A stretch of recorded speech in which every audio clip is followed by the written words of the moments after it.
shit, listening to the music and shit.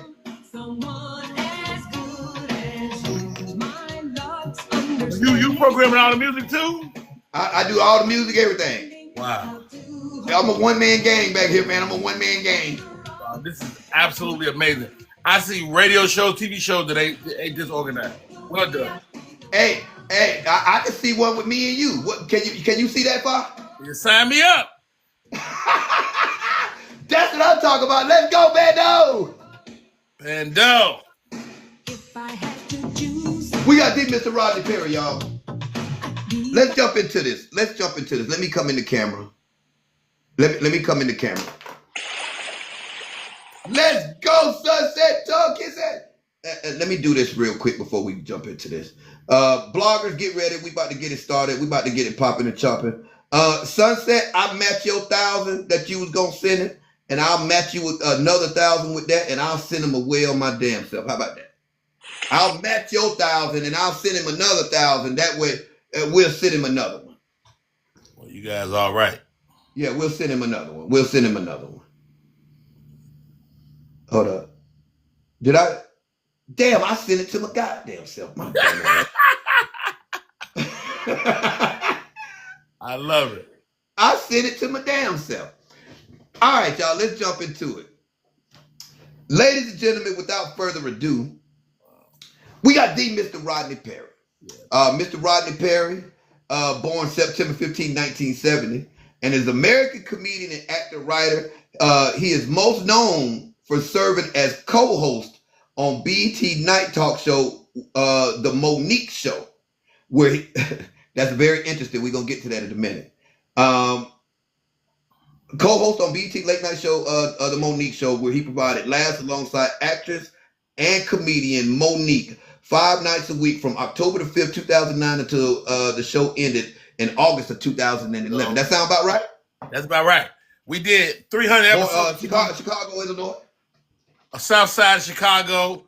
I love my city, man, and I still eat White Castle, but I can't digest it no more.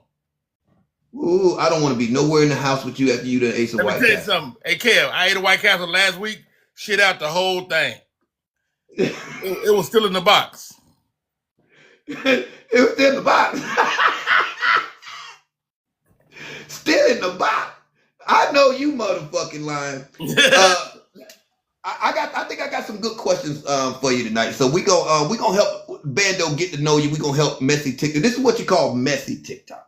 You are on the side of messy TikTok, Rodney Perry. Dog, this ain't messy at all, though. This is organized. It's no organized noise, man. I love this, dude. You give me the game, man. You give me the game. Hey, Bando! What's up, Bando? Holla, Bando! Let's go, Bando. In this motherfucker one.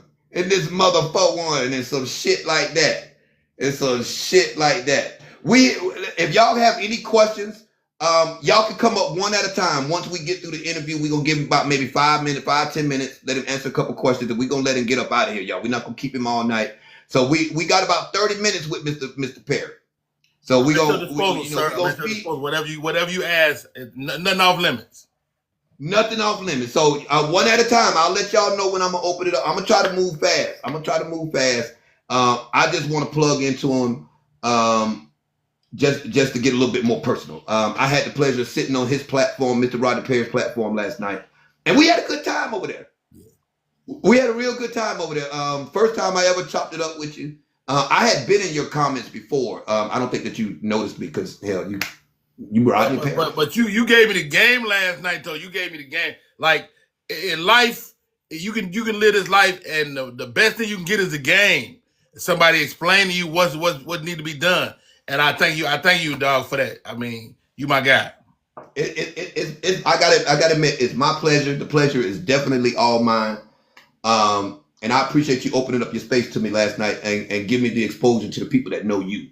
Now, what city you in? Because I'll be everywhere. You can come out and work with me one night. I'm in Atlanta, Kevdacomic Cafe. We gonna hook up tomorrow. Tomorrow's not good for me. Next Tuesday is. All right, we'll hook up next Tuesday. We'll make it happen. Next Tuesday, next Thursday, I'm down. I would love to talk about it as we get closer to it. Done. I would love to do a set with you. I've done set with Cooper, Hanging Mr. Cooper. What's his name? Mark Curry.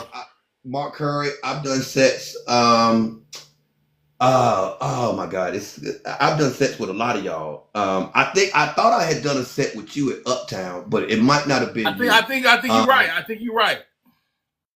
Yeah, it might not have been you, but I would absolutely love to link up with you sometime next week and come out and share some jokes with you, man. But this enough about me. This ain't about me. Okay. Enough about me.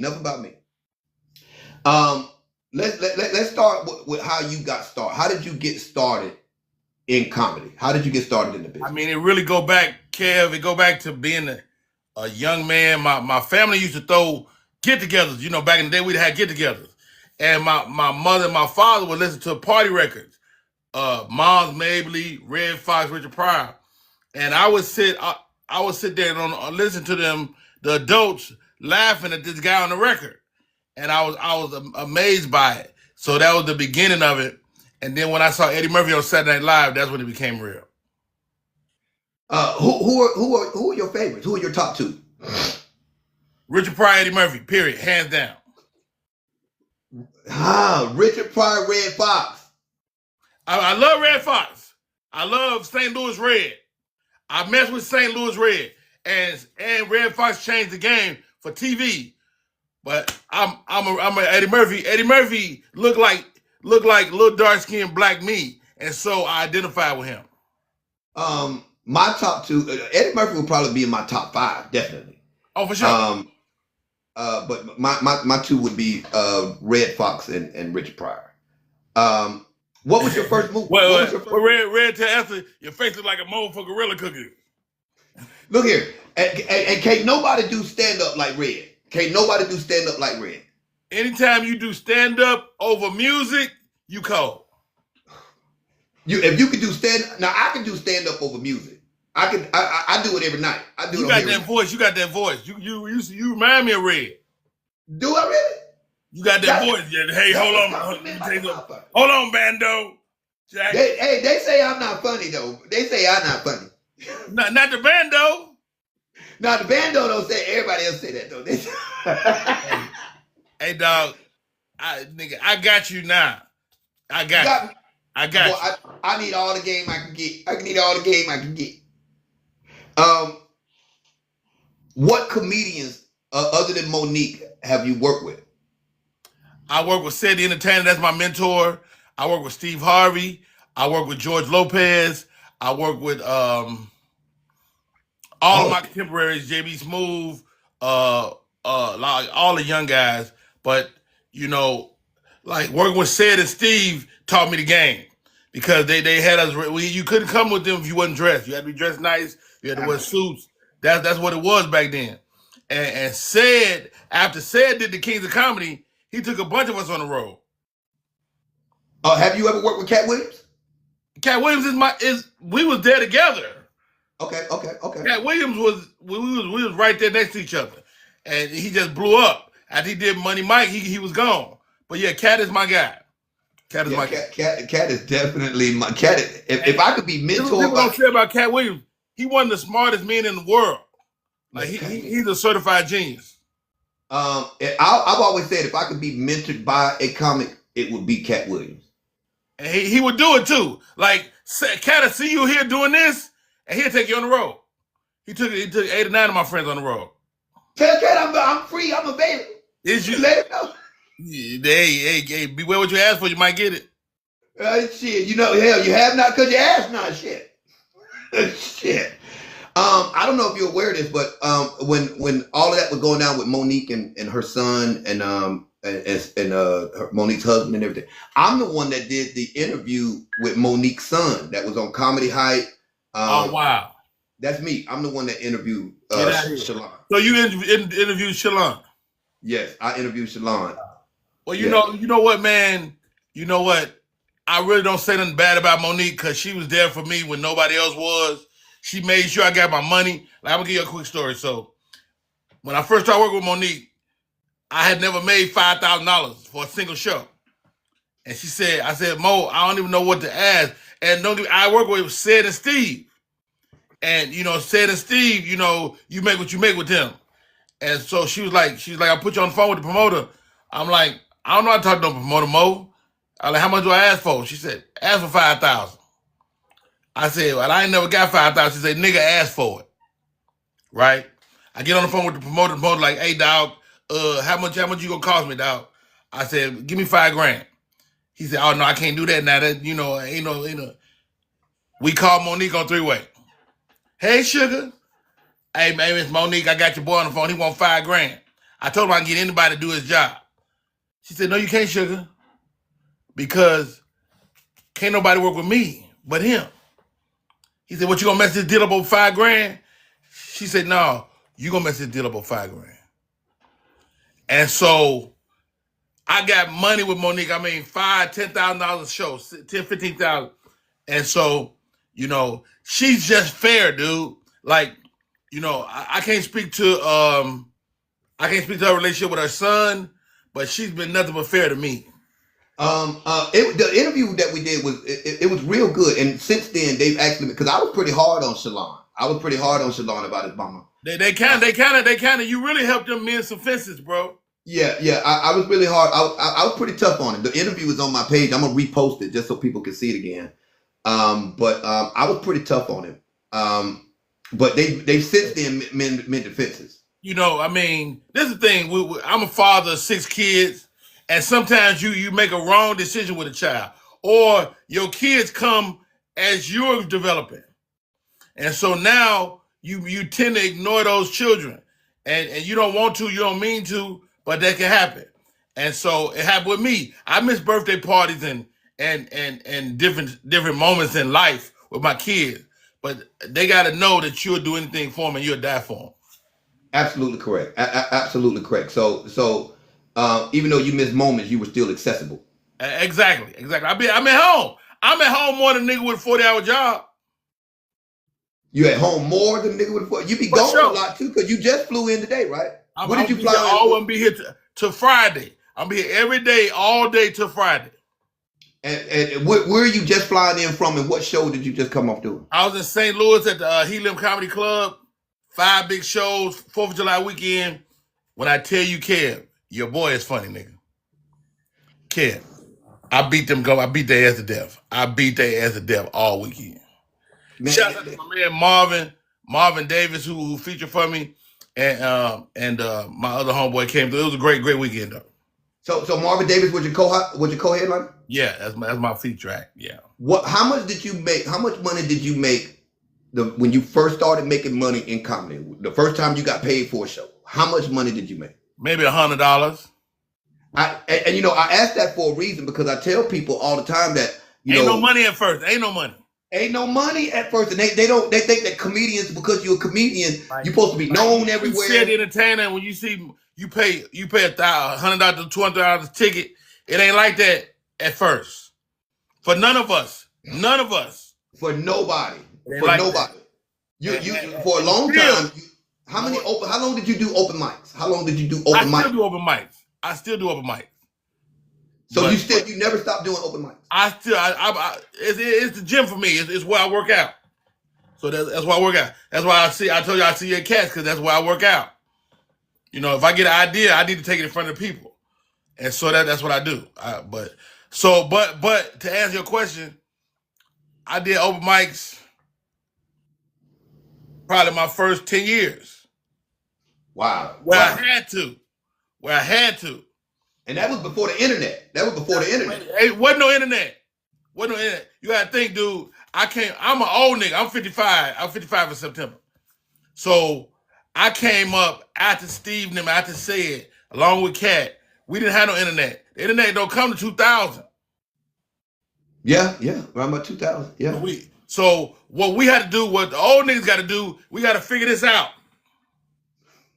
Otherwise, I talked to Jamario last. Remember Jamario? Jamario. You don't know a damn thing about Jamario. I told Jamario, I said, nigga, get on the internet. Get on the internet. The only thing different, what's different now, is how you get famous. Right? It's the game. Jokes is jokes. Right? But you look at a guy like Corey Holcomb or D. Ray Davis, they figured out how to use the internet in their favor. They still old niggas. Them niggas still 55.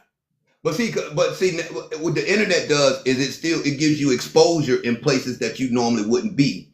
And it give you an age group that you would never touch. Absolutely. Because my audience is getting old. So I need to figure out how to get the young niggas. Absolutely correct. Absolutely correct. Absolutely correct. And the young niggas on TikTok. Hey, TikTok. Holla at your boy. Because I'm your mama favorite comic. Your mom, your grandma too. Nigga, me and your grandma used to do it after the show. Do you have any regrets? No regrets. No regrets. This is a good thing about me, man. Like, I can't say I wouldn't have been at the Diddy party. I can't say I wouldn't have been there. But what I do know is you got to know when to go your ass home. You got to know when to go home. Got to know when to go home. If you still there at 2 o'clock, you might get fucked. Boy.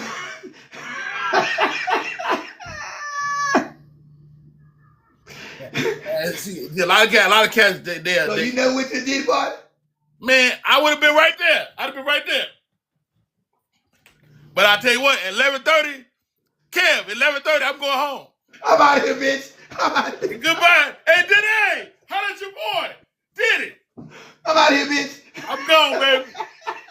They start fucking niggas at 12:30. I'm out. When they start turning off the lights. Nigga, I'm out. I'm gone. I'm in my car. Kev, I'm already in the car. I've been gone 30 minutes. I'm halfway home. Yeah, the regular club, they start turning the lights on. And Diddy party, they start turning the bitch down. When they start pulling out them pallets of baby oil, you better get your ass out of there. That's for you. Yeah, nah. That's for you. You heard the story? I was at a party one time with Jamie Foxx. Jamie Foxx historically throws some great parties, right? I'm at Jamie Foxx's house. It's incredible. Kev, it's incredible. No, I heard Jamie throws great parties. I did hear that. The food, everything. Jamie Foxx leaned over the balcony and said, Rodney Perry, you good? I said, yeah, Fox, I'm good. He said, what you still doing here? It was about 11:30. He said, hey, man, ain't you married? I said, yeah, I'm married. I'm still married, Fox. He said, man, it's time for you to go. It's time for you to carry your silly ass home. That's what's up. Did you leave? That's why I have no regrets. You know, and how about this? You got to make them decisions when don't nobody care. You got to decide who you are when there ain't nobody looking. When ain't nobody looking. You got to make those decisions now. Like, anybody watching me right now, you like, man, I want to be a star. I want to be a star. I want to be this. It's going to happen. But you got to decide now. You got to stand on business. Right now. You got to stand on business right, man. When ain't nobody looking. When ain't nobody looking. When ain't nobody looking, you got to stand on business. Guess what? This business going to give you all your vices. Whatever if you like cocaine, you like girls, you like boys, whatever you like, the business will give it to you. So you got to decide what you want and what you need. Now. So do you have any kids that are interested in getting in comedy? You know what? I got a daughter that's funny, but she not trying to be no comedian. And my son is a rapper. How old is your son? 40? He's 30. He's 30. So, okay, that's still old. Why you bullshitting? My oldest is 36. Yeah. If they be like 48 trying to still rap. Now, I've been having babies since I was 19. I got some grown ass kids. My kid grown a bitch. My kid grown a bitch. And I tell you what though, I got 4 grandkids. When we was kids, we wasn't friends with our parents. My son is my best friend. My daughter, my oldest daughter is one of my. I talk to her every day. She's one of my closest friends. So, I mean, if you get lucky, you make some beautiful people that can stand the test of time. What's up, T-Time? T-Time down there? Oh yeah, T-Time is down there. I had another question. I lost train of thought just that quick. Do you have you got any projects coming up? I directed my first movie, Kev. So I did a movie called Deceitful Lies. I directed it. So I'm not acting in it, but what I want, I got the opportunity to direct a film, right? Dude, when I tell you, Kev, dude, it's like, it's the one thing I've done that I enjoy as much as stand-up. Is directing? Yeah, man. It's the next chapter of my life. What was it about it? What's it about it? I think it's the control. I'm a Virgo. I'm control freak like a motherfucker. I like control, nigga. Yeah. Like telling them, get your ass over there. Did I tell you? But control is a lot. Cut. Everybody shut the fuck up. You know. Hey, tell them again. What? Do what? Everybody Hey, shut the fuck fuck up. up. Hey, but it's like this, okay? You gotta know you gotta make a decision on everything. If that light, you want to move, you want that light, nigga, it's your job to decide what the light is on or not. I gotta put the light. And if they don't do what you tell them to do, what you do? You tell them to what? Shut the fuck up, move that light. Shut the fuck up. I threw an event here in Atlanta called the Players Ball last December, and it was a mockery. They tried to make a mockery of my shit. These niggas came and they tore my shit up. They tore my shit up, right? And so I'm up there I'm giving away money. I gave away over $2,000, and I had to tell everybody to shut the fuck up because they wouldn't listen. They wouldn't listen. Wow, I love that. Yeah, but everybody same thing because it was your event, so you had to take control. Exactly. They didn't understand. So you got this Tuesday coming up, this Thursday, Cat Comedy Cafe. Now, what's your next touring event? My next tour is Friday. I'll be in Dallas at the it's called the Mic Drop Comedy Lounge in Plano, Texas. So I'll be in the Dallas area Friday, and Saturday, the 12th, I'll be in Baltimore, Maryland, and at a event center there. Oh, okay. Myself, who else is gonna be on that? There's a couple people on that show. Bando, if anybody in the chat got any questions, you can come up one at a time. Y'all, we got about 10 more minutes. Y'all can come up one at a time if y'all got any questions. Would you like to do something with Corey Holcomb? Have you worked with Corey Holcomb? You know what? Me and Corey used to be really close friends, man. And over time you kind of lose people or whatever. But I love Corey. I love his comedy. I think he's funny. And it's a very competitive business. It's competitive, and I think Corey do certain stuff for clickbait. Like, Corey not a mean nigga. He seemed like it. He's not a mean nigga. And I would like to see people to see the Corey Holcomb I know, which is a really great nigga, man. Sunset, you got a question for Mr. Perry? Yes, I have a question, but you got one question. Come on, Sunset. I'm about to kiss your ass in the mouth. Come on. I'm about to give my one warning. And when you come up here with a question, I will drop you and block you with no question. Don't come up with no bullshit. Ask your question. If you don't ask your question. What is the biggest lesson that you've learned over the last, I say, 20, 30 years just doing comedy? You know what? That's a great question, Sunset. My biggest lesson, when I decided to go to Hollywood, I picked my family up. I was a member of the United States Navy, and I picked my family up and moved to LA, and I asked God for discernment. Let me tell the good people from the bad people. And that's what I've done. You asked me, do I have any regrets? I don't have no regrets because I only realized the motherfucker was bad till I let him go. You know what I mean? Yeah. And but the biggest lesson is have discernment. Ask God to let you tell the good people from the bad people, and you'll be okay. I love that. Thank you so much. Okay, I'm gonna go back down, Kev. Thank you. Anybody else got any questions? Y'all got about 5 minutes, 7 minutes. Anybody else got any questions for Mr. Perry? Want to come up and talk to Mr. Perry? Just say Tyler Perry. We can talk Tyler Perry. We can talk. We already talked Tyler Perry. Yeah, let's get into Tyler Perry. Who is that coming up in the box? Private, go on mute for me for a second, please. Tyler Perry. Have you ever worked with Tyler Perry? If not, would you like to work with Tyler Perry twice? I did an episode of Meet the Browns, and I did a movie called Medea's Big Happy Family. And you know what I wanted to do? Can you hear me? Yes, sir. You good. I wanted to make Tyler Perry laugh. That was my goal when I was on set. Because Tyler let you improvise. And it was a couple of moments in that movie where I'm about to make this nigga laugh. And I made him laugh. And he's big, the nigga big. Tyler, what, 6'7"? Tyler, he about 6'3", 6'4". He a big motherfucker though. Yeah, big motherfucker. Somebody blowing his phone up. Yeah, they trying to call me now. No, you good. You good. You good. No, but I take my hat off to the guy. He was the hardest working man I'd ever been around. He was the writer, producer, director. He did everything. He played about 4 characters. The dude is the hardest working man in show business, period, hands down. And that's what I learned from Tyler Perry. Private, you got a question? Yes, I have a question. Hi, Mr. Perry. Hold on, Private. I don't talk to no pretty girls now. Oh my God. Get your ass out of here, Private. Go ahead. Mr. Perry. So, some years ago, me and my family, we did a girls trip and we went to the Kings of Comedy tour. Okay. And when we were at that tour, one of the comedians was not funny. Okay. And people started walking out, going to the restroom, taking bathroom breaks, going to the concession. Is there a question in your near future? Yes. My question is, Mr. Perry, what do you do when you have a tough crowd? Like when people aren't Great laughing? question.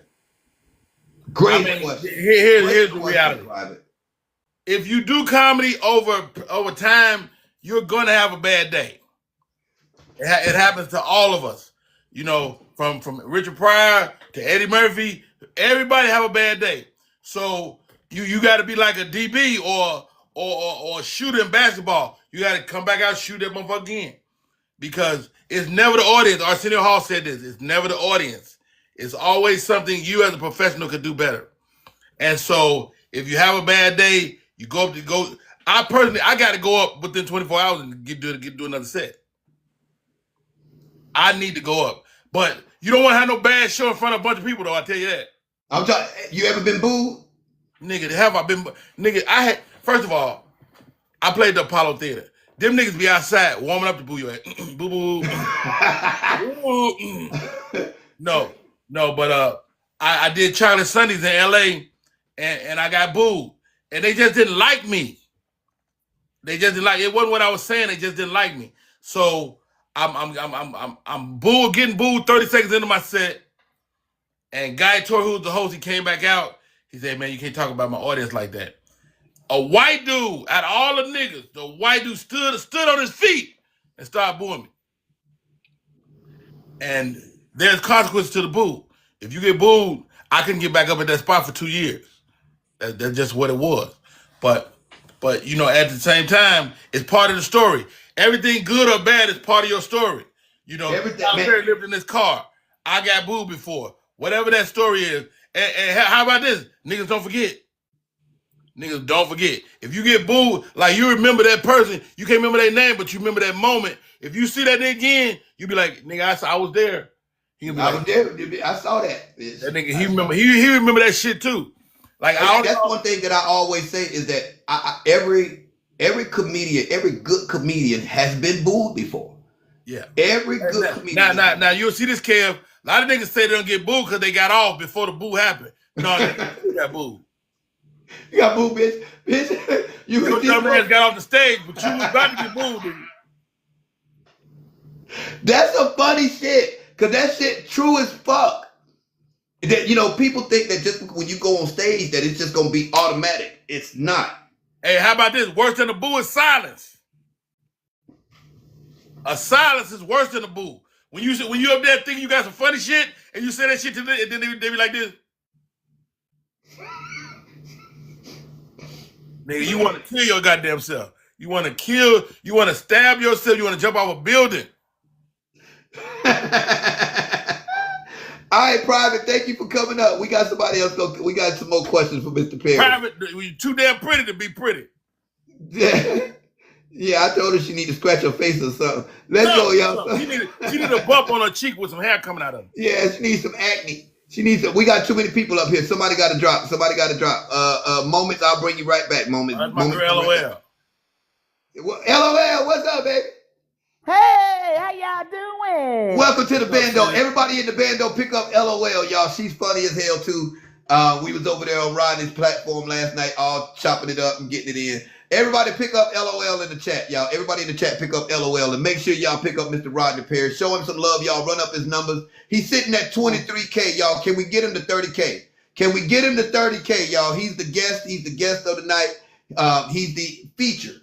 He's the headliner of this motherfucker tonight. I'm the co-headliner tonight. This is the motherfucker. Hey. But this is what you know. This is what you know, Kev. I was telling Marvin this weekend. Ain't nothing like when people come to see you. Like, I work with everybody. I work with Sid. I work with Steve. I work with Monique. But I was the feature for those guys.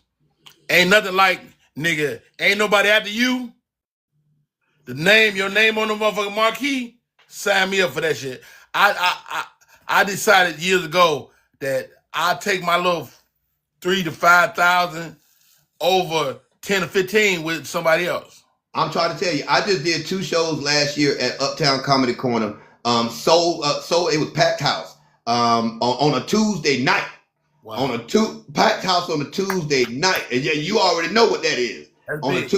That's big game. That's huge on a Tuesday night. I did that twice. I can hit up Uptown and pretty much get in there anytime I want to. Now you know they're talking about it might be going away. Yeah, I did. I like the new spot they got now though. I like it way better than I like the new spot. The new spot is way better than what they had down there. First of all, it ain't but a handful of black comedy clubs in America. Absolutely correct. We got maybe less than 10. Absolutely correct. I'm making my business to play the black clubs. And Uptown has I like Cats. I've done Cats twice. I've done Atlanta Comedy Theater. But it's just something about Uptown that just got that Atlanta. Got history. Uptown got the history. Uptown got the history. I remember Uptown back when Earthquake was hosting it down when it was wow.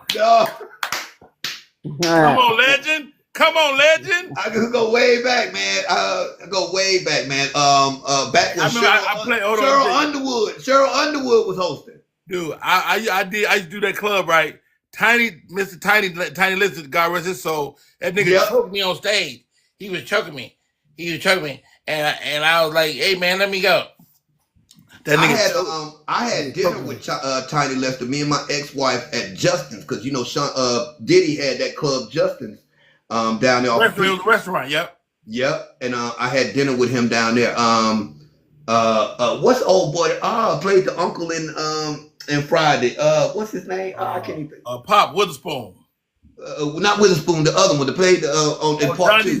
Don Curry. I did a show with Curry. Hey, Don Curry is the coolest nigga in the world. Man, when I tell you that his stand-up is stupid. That nigga is first of all, he a roast your ass. Don Curry. He a Virgo. He a Virgo. A great guy. He will tear you to pieces. He a great guy, but if you say the wrong thing, he was set your dumb ass up right period. The funniest guy ever. What's your question, LOL? I just wanted to ask you because you know I've had the honor to share the stage with you several times, and from the first time I met you, you was so humble.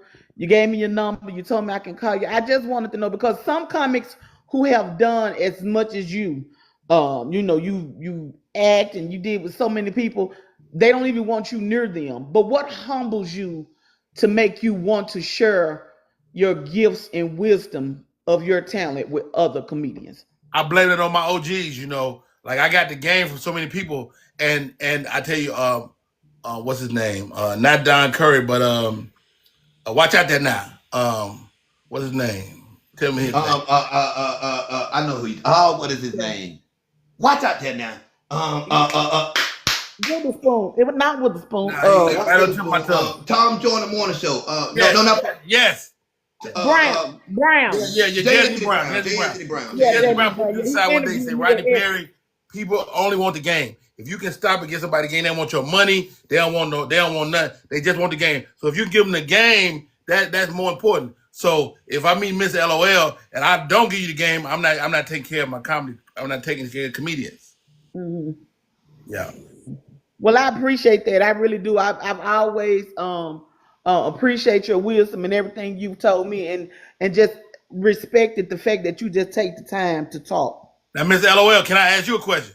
Now, when I first met you, you ain't had no clothes on, and now you be dressed all the time. What's that about? Now, well, I ain't got nothing under here. I just got the top on. You're underneath, I'm butt bunking. You went in the pool at the bottom? But when I get up, you hear clapping. A round of applause. That booty be clapping. No, it don't. No, it It's don't. so big, it's a whole round of applause, baby. Who ordered? Are you attracted to dudes with fucked up teeth? Got fucked up teeth. Oh yeah, let me. I was finna marry a Negro that had no teeth. I was.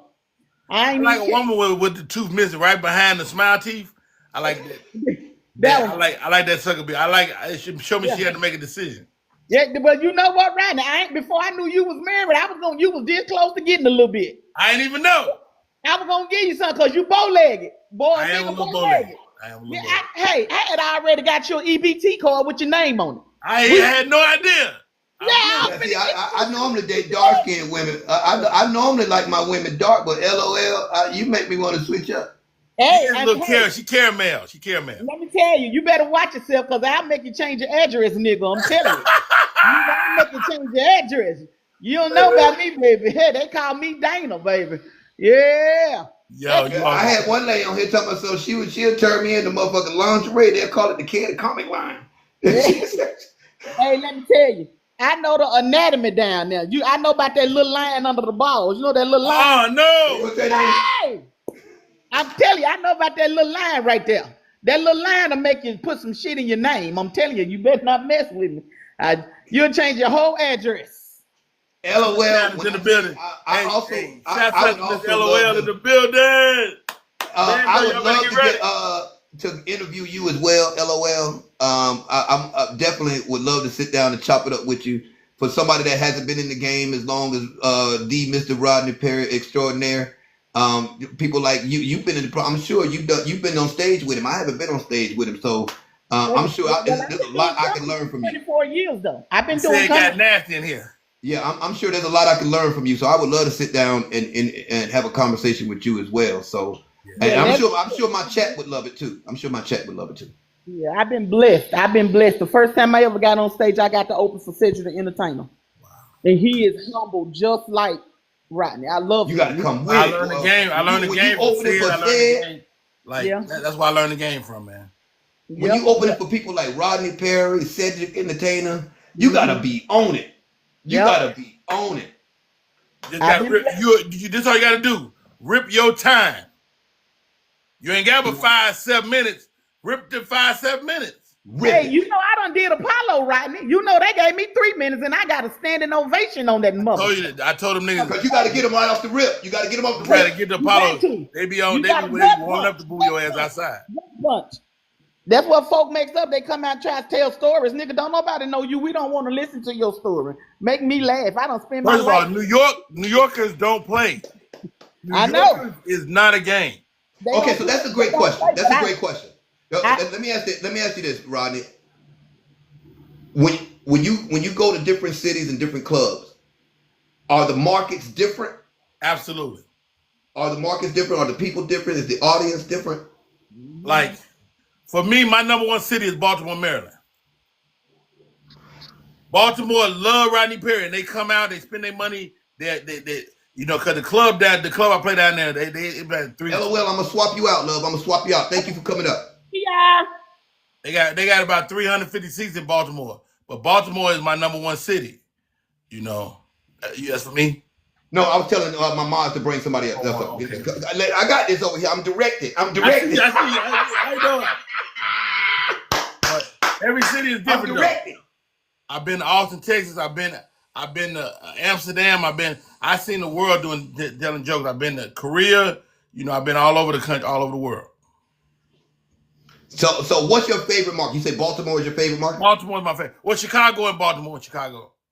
My Okay. hometown, you know, because my cousins told me that motherfucking don't quit my day job. And just for them to see me now and be like, nigga, you good. That mean a lot. And you've been in it for a long time. How long have you been in the world of comedy? Well, so I've been 30. I'm 30 years in, but my cousin told me at 10 years in, nigga, you need to don't leave your job, right? But at the same time, that nigga used to pee in the bed. So I'm like, you know what? I'm sorry, they used to do what? Pee in the bed. Yeah, it's something about that peeing in the bed. Yeah. You can't talk about me if you used to pee in the bed. I'm sorry. We gonna keep it going. We gonna we gonna keep it moving. Mama, Okay. I know where you was going with that. Mama, you got a He question? on the message side. He don't know. He don't know about Peter. He don't know. How you say yours? Nikuma? Oh, Nick you mama. Okay, so my Nikki name is mama. my name is Nick you mama, and because I already know we on the message side, I don't want to give too much information away. But I am an upcoming screenwriter, and I know how difficult it is to get in the TV and film world. Let me, So let me, let me stop you right there, Nikki mama. Don't talk about how difficult it is. okay, Talk about how easy it is. Because you can write the script that can change your life. and I have 9 You can write the unfinished. words that can change Shut your up and life. let it talk. You got the words in you right now. So all you need to do is know how and do the right format. Once you get format, everything else, you got it. You got it, sis. But go ahead. Okay, so I'm sorry. So my question was, how did you prepare yourself for the TV and film world? And for your first film that you directed, was it a distribution company or did you independently fund your film? It was already I didn't write the script. The script came to me.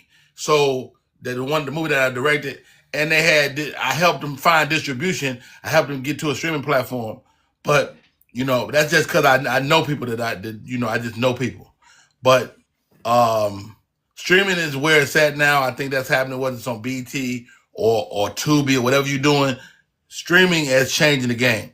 To answer your question, I'm not sure if I'm answering it, but writers write. Write something every day. Write something, even if it's a short story. Write it. Okay. All right. And if you got, another project or if you need some more extra project, let me know. Thank you. Okay, you can drop me on my Get your head. Hit my DM, sis. Hit my DM because we always need people. People called me for a writer last week, and I gave it to one of my homeboys. And it's only 3% of Black people that are in the TV film that are writers. By the way, only 3%. Hey, I got my friend Lamont Farrell. He writes for TV. He used to be a writer on Girlfriends. He's a writer on. I can connect you with him and help you find your way, man. 'Cause I'm a big fan of.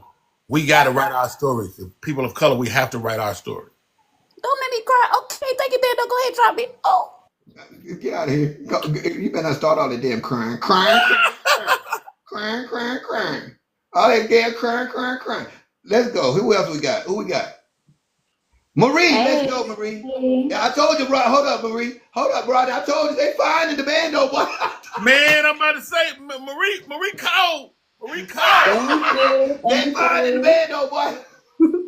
How you doing, Miss Marie? What's your question? Okay, what was your mindset or the mindset you had to adopt in order to elevate during your path?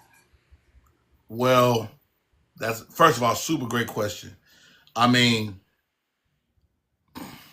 winning is a state of mind, right? So you got to start winning before you start winning. Like you got to start winning before you even get there. So like you said, you got to just start winning in your mind on everything. Don't even allow yourself, like she said, it's so hard. Don't use that language. That language matters. So life is hard, yes, but guess what? What if you're the one? What if you're the lottery winner? What if you're the one that can take it to the next level? And so we as people of color, you got to look at the people in your life.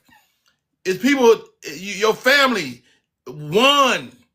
Your family went through adversity and they still made it through. That's a big deal. Our parents didn't own homes.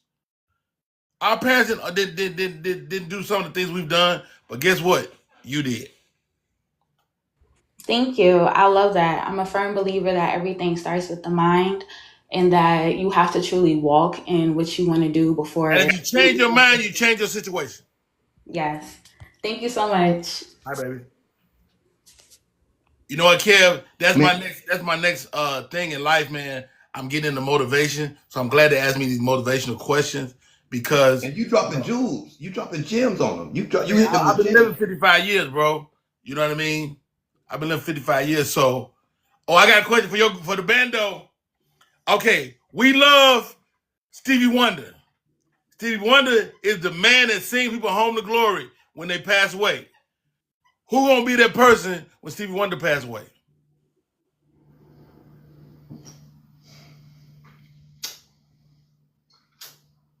You got to be famous. Got to be a good singer. Got to be kind of churchy. Who gonna do it?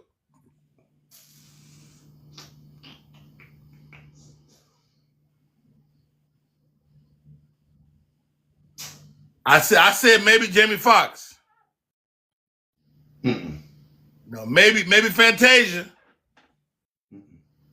R. Kelly can't do it. He locked up. Babyface already 60 years, 70 years old, ain't he? I like Jennifer Hudson. Pharrell, he can't sing, can he? Chemistry. Kim. I'm not mad at Kim. I like Anthony Hamilton for that role too. I like Anthony Hamilton for that. And famous enough, though. Is he famous? Yeah, I like Anthony Hamilton for that too. Just somebody talking about some Kirk Franklin. That ain't bad. Now, you know, so I'm in St. Louis last weekend. Anthony Hamilton came to my show, man. We had a great time, bro. And Anthony Hamilton is definitely one of my favorites. He's definitely one of my favorites. Hands down. I done seen him live like 20 times. Somebody talking about some Tank. Nah, definitely not Tank. Tank will be up there singing about getting some ass. Or giving up. No. Ah!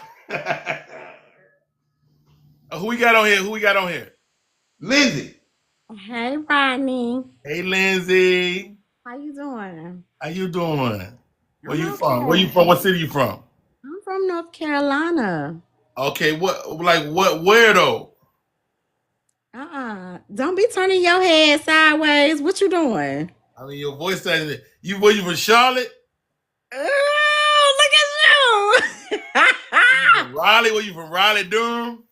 I'm from Raleigh, Durham. I went to college. Do y'all need a moment? I went to college. Y'all need some privacy? You Where like you go to college at? You went to A&T? I know A&T is in Greensboro. I went to college in Charlotte, baby. Like, what? Don't be checking me out. Okay.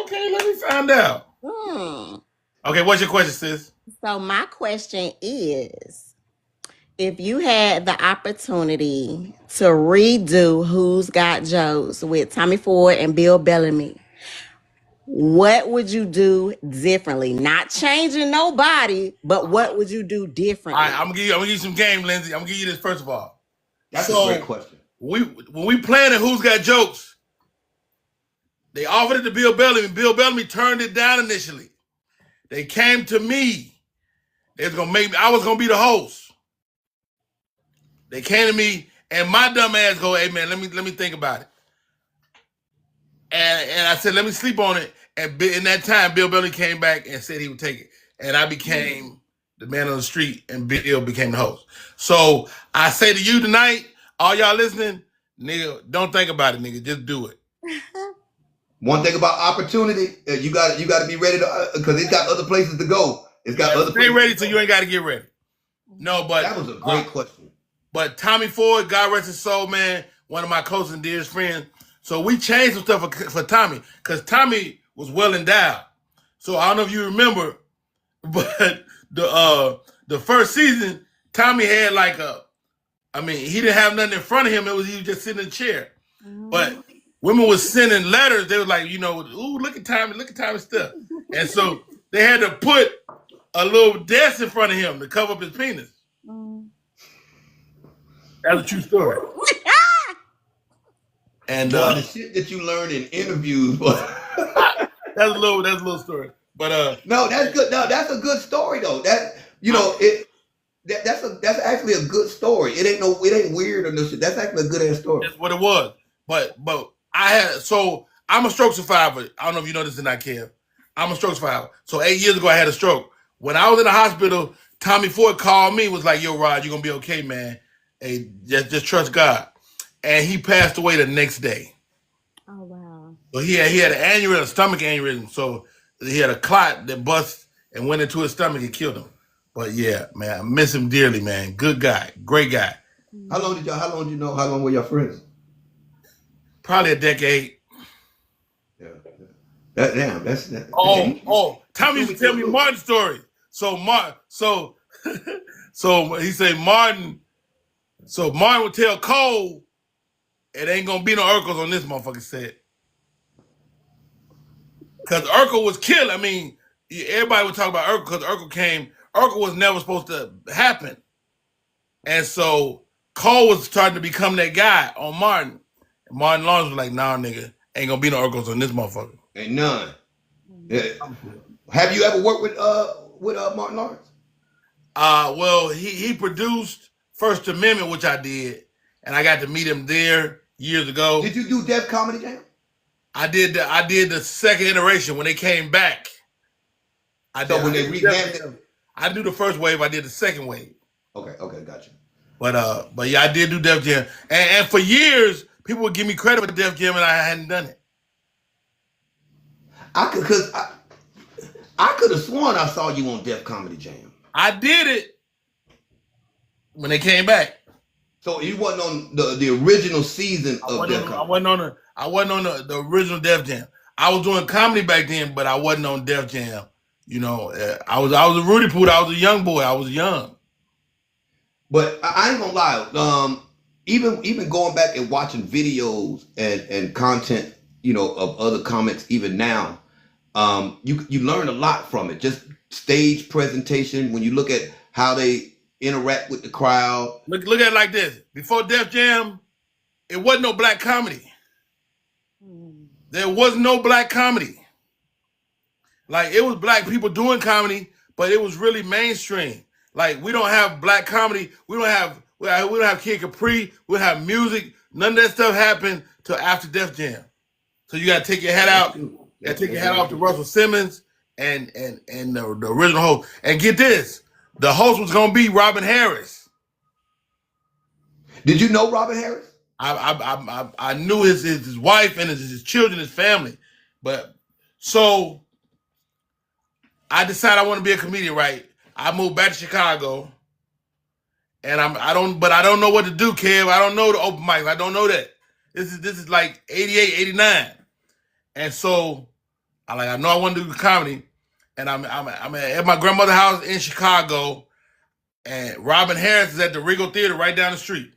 So I took the bus down to the Regal Theater. I stood outside. I listened, and it turned out I would listen to the last performance of Robin Harris that night. He died today. A lot of stories. He died that night. Man, you kind of remind me, you know. Robin would have been Def Jam host. It was already done. So that changed everything. Because if Robin is the host, the whole show skewed a little older. And Robin Harris was, man, he's definitely like underrated like a motherfucker. If Robin Harris had not have passed away, man, Robin Harris was already doing movies. He was about to have a Baby Kids movie. They had a live action movie about to happen. All that shit happened. And so Robin Harris was about to be the nigga. So do you think that has been any type of like back end stuff or you know anything nefarious that happened with the deaths of some of these comics? Do you think that are you a conspiracy theorist like that? I don't think so. I have heard stories. Cause they say that Bernie was the last person that saw Robin alive. That's what they say. And I've heard people that implied that maybe Bernie helped Robin become unalive. I've heard people say that Steve Harvey might have had something to do with Bernie. No, Bernie had sarcoidosis. So Bernie had a very painful disease, and I talked to his daughter about this. He had a very painful disease, and Steve didn't have nothing to do with that. Now, Steve is an asshole. He ain't no killer. Yeah. I'm definitely not a Steve Harvey fan, and I'm just gonna leave that at that because I don't want to turn this into a comic bash. But Lindsay, you already asked the question. Get out of my box. Now I will say this.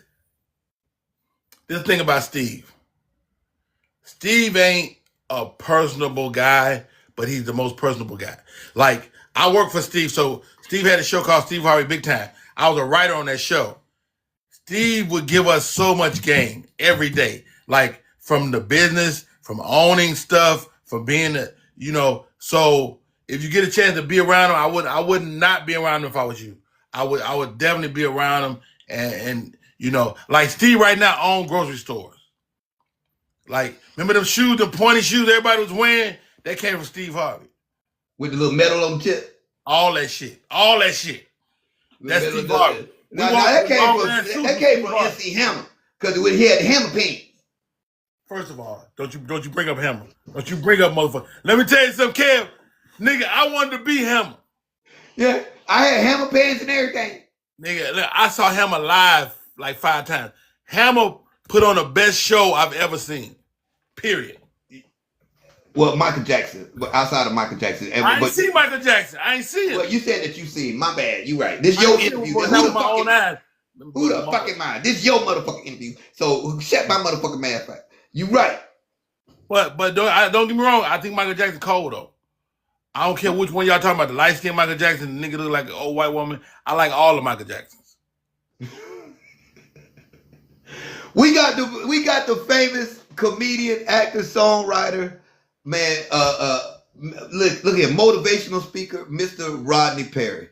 Mr. Rodney Perry, I want to thank you on behalf of the bando for coming over here and giving us some of your time. You've been over here for an hour, 30 minutes longer than what we actually planned.